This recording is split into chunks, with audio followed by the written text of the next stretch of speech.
सर्दियों की सुबह शहर की गलियों में हल्की हल्की धुंध छाई हुई थी। सड़क पर लोगों की आवाजाही हो रही थी। एक कोने में रामलाल का ठेला खड़ा था। उसके ठेले पर गरम गरम जलेबियां तली जा रही थी और उनकी खुशबू पूरे इलाके में फैल रही थी। आओ आओ भैया, गरम गरम जलेबी खाई लो। सर्दी के मौसम में ही गरम जलेबी खाई तो तन बदन खुश हो जाई। चीनी की मीठी चाशनी माँ दुबई के बनावल बा और हमार हाथ के स्वाद तो लोग भूल ही ना सके। पास खड़े लोग ठेले के पास जमा हो रहे थे। रामलाल की पत्नी सुगना ग्राहकों को प्लेट में जलेबियां परोस रही थी। अरे भैया, 1 किलो जलेबी बना दो। बच्चे घर पर बोले कि रामलाल के ठेले से ही जलेबी लाना, और कहीं से लाए तो खाएंगे नहीं।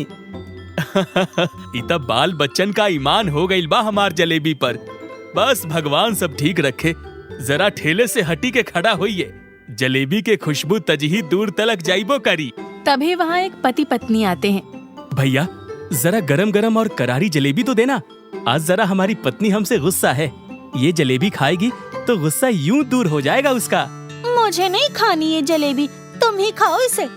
अरे बिटिया, तनिक चख कर तो देखो, ये हमार हाथ के बनाई जलेबी। कबहू ना ही खाई होगी तुम ऐसन जलेबी।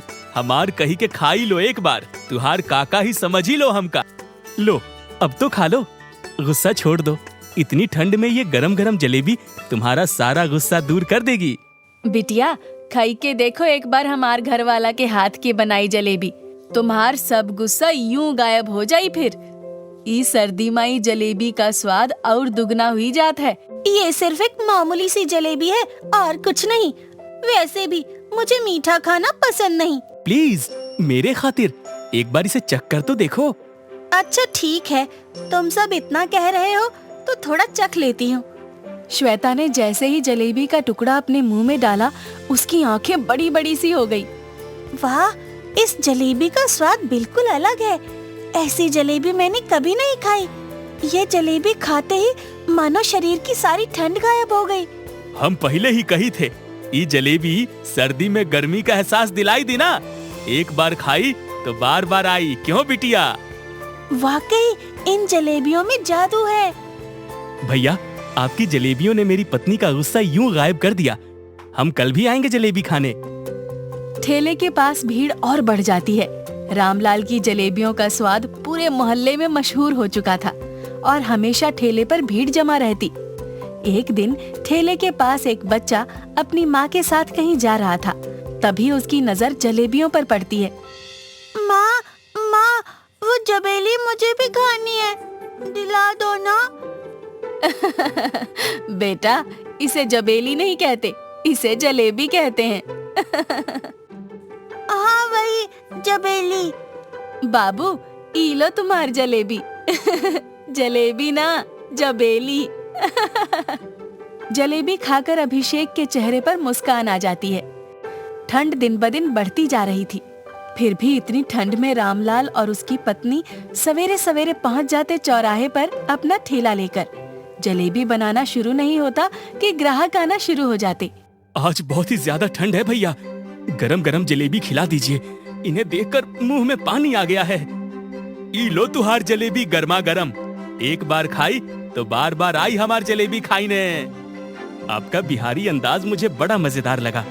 जलेबी की तरह मिठास है तुम्हारी बातों में। अरे बाबू, बिहारी हैं तो बातों में मिठास, जलेबी में करारापन और दिल में अपनापन होना चाहिए बस। रामलाल का ठेला एक बड़ी मिठाई की दुकान के सामने था। दुकान का मालिक रतन सेठ अपने दुकान के अंदर खड़ा था और खिड़की से बाहर देख रहा था। ठेले के पास भीड़ देखकर वो गुस्से में बड़बड़ा रहा था। ये रामलाल तो हद कर रहा है। मेरी दुकान के सामने ठेला लगाकर सारे ग्राहक खींच लेता है। मेरी मिठाई बिकनी बंद हो गई है। ये ऐसे नहीं मानेगा। अभी बताता हूँ इसे तुम्हें। ओ जलेबी वाले, अपना ये जलेबी का ठेला कहीं और जाकर लगा। हमारा ठेला तो रोड के कोना में ही बा। फिर तुमका काहे कुछ परेशानी हुआ बा? हम अपना ठेला जरा भी ना हटाइब। ये ऐसे नहीं मानेगा, इसे सबक सिखाना ही पड़ेगा। रतन सेठ अपने नौकर को बुलाता है और उसे रामलाल का ठेला चोरी करने को बोलता है। साहब, उसकी जलेबी वाकई सच में बहुत स्वादिष्ट होती है। लोग कहते हैं कि उसकी जलेबी की बात ही कुछ और है। और ऊपर से ये सर्दी का मौसम, रामलाल की गर्मा गर्म जलेबी खाकर मन तृप्त हो जाता है। चुप कर! मेरे नौकर होकर तुम उस रामलाल की जलेबी की तारीफ कैसे कर सकता है? मेरी मिठाई सबसे अच्छी होती है। ये रामलाल का ठेला यहाँ से गायब कर, नहीं तो मैं तुझे इस शहर से गायब कर दूंगा। अगले दिन सुबह रामलाल अपने ठेले के पास पहुंचता है तो ठेला गायब पाकर हैरान रह जाता है। अरे ई का हो गई सुगना? ठेला कहाँ गवा? ई कौन ठुआ ले गई हमार ठेला? भगवान कसम, ई कैसन दिन दिखावे लगा। रामलाल, अब हम का करब? बाल बच्चन का पेट कैसे भरब? हे भगवान, हमरा का गलती रह गई? ठेला हमारा सब कुछ रह गई, इसे ही तो हम पेट भरत रहनी। अब हम का करब? इतना बड़ा शहर में कैसन ढूंढब अपन ठेला? रामलाल हर जगह गली में अपना ठेला तलाशता है, पर उसे अपना ठेला कहीं नहीं मिलता। ऐसे ही कई दिन बीत जाते हैं। रामलाल के दोनों बच्चे भूखे और उदास होकर पिता को देखते हैं। बाबा, अब खाना ना मिली, आज भी भूखा सोए के पड़ी। ना बेटा, भूखा ना सोए के दी, कुछ तो करब हम। भगवान पे भरोसा रखा। अब का करब हम? कहाँ से लाई खाना? हम लोगन के पास इतना पैसा नहीं कि कौनो दूसरा ठेला खरीद लाइब। ऊपर से किराया भी देन बाकी मकान मालिक का। अब आएगा इस रामलाल को मजा। बड़ा आया था मेरा धंधा चौपट करने। बिना ठेले कैसे बनाएगा अब जलेबी? और इतने पैसे इसके पास होंगे नहीं कि दूसरा ठेला खरीद सके। मैंने भी इस रामलाल को अच्छा मजा चखाया। जिंदगी भर अब जलेबी नहीं बेच पाएगा। रामलाल का परिवार गहरे संकट में था।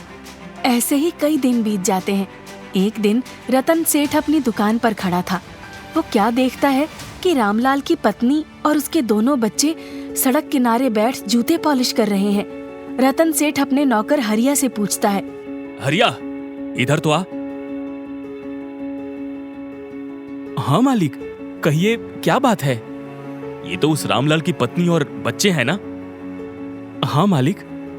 रामलाल का परिवार इतनी ठंड में यहाँ सड़क किनारे बैठकर क्या कर रहा है? मालिक, आप भूल गए क्या? आपने ही तो उस रामलाल का ठेला चोरी करवाया था। काम ना होने की वजह से उस पर और उसके परिवार पर दुखों का पहाड़ टूट पड़ा। अपने बच्चों का पेट भरने के खातिर दोनों पति पत्नी काम करते हैं। रामलाल का ठेला ना होने के कारण वो और उसका परिवार इतनी कड़कड़ाती ठंड में कैसे इधर उधर भटक रहा है। रामलाल के बच्चों की हालत मुझसे देखी नहीं जा रही। रतन सेठ मन ही मन दुखी होने लगता है। ये मैंने क्या कर दिया? मेरी जलन ने एक गरीब परिवार की रोजी रोटी छीन ली। उसके बच्चे ठंड में भूखे मर रहे हैं। मुझे ऐसा नहीं करना चाहिए था। मैंने बहुत गलत किया। मैंने बहुत गलत किया उसके परिवार के साथ। रतन सेठ रामलाल के घर पहुंचता है। रामलाल उसे देखकर चौंक जाता है। अरे सेठ जी, आप हमार घर पे का करे आए? रामलाल, मुझसे बहुत बड़ी गलती हो गई। मैंने ही तुम्हारा ठेला उठवाया था। मुझे जलन हो रही थी तुमसे, क्योंकि मेरी दुकान से ज्यादा तुम्हारा जलेबी का ठेला ज्यादा चलता था। माफ कर दो भाई, मैं तुम्हारे लिए नया ठेला बनवाऊंगा और नुकसान भी भर दूंगा। का? तुहरे जलन के चलते हमार बाल बच्चा भूखा मरत रहे। तू का एक पल खातिर भी शर्म ना आई का? शर्म तो बहुत आई है रामलाल, इसलिए माफी मांगने आया हूँ। मुझे मेरी गलती का एहसास हो गया है। क्या तुम मुझे माफ नहीं करोगे? ठीक बा सेठ जी, माफी मांगे रहे तो माफ कर दी है, लेकिन अगली बार ये जलन छाड़ी दा। गरीबन का सहारा छीन के कुछ ना मिलेला। रतन सेठ रामलाल के लिए नया ठेला बनवाता है और उसे उसी जगह लगाने की इजाजत देता है। रामलाल का परिवार फिर से काम पर लौट आता है। देखला सुगना, भगवान बड़ा दयालु बा। हमार मेहनत रंग लाई। अब ई ठेला और ज्यादा लोगन का खींची। लोग फिर से रामलाल की जलेबियां खाने के लिए जुटने लगते हैं। रामलाल का परिवार मुस्कुराता है। रतन सेठ को भी अपनी गलती सुधार कर सुकून मिलता है।